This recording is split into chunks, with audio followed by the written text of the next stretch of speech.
Hi, Lewis. Thanks so much for being with us. We really appreciate it. Now, you have an intimate relationship with policing in this country, and you know all too well the power incarceration can have on families across the country. You yourself served 14 years in prison. Can you tell us a little bit about what that experience taught you and what you're trying to do with Cut 50?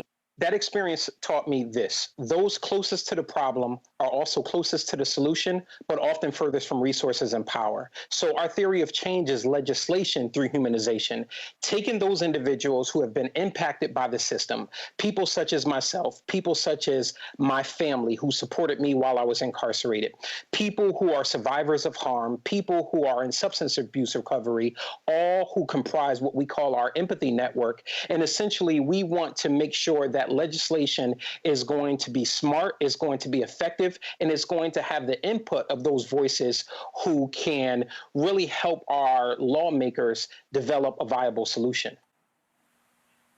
And then how do you believe fundamental police reform can affect the incarceration rates? Look, law enforcement officers provide the essential protection that all Americans require to raise their families and lead productive lives. The relationship between our fellow citizens and law enforcement officers is an important element in their ability to be able to provide that protection.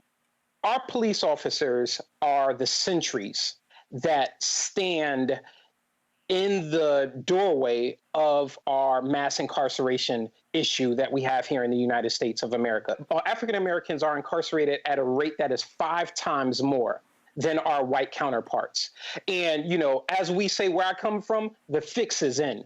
If people commit crimes in this country, even if they are incarcerated, we should be creating an opportunity for education. We should be creating an opportunity for rehabilitation. We should not be creating an opportunity where we are setting people up to failure. And what has happened in the United States of America is that we have created this trapdoor to failure rather than a springboard to success.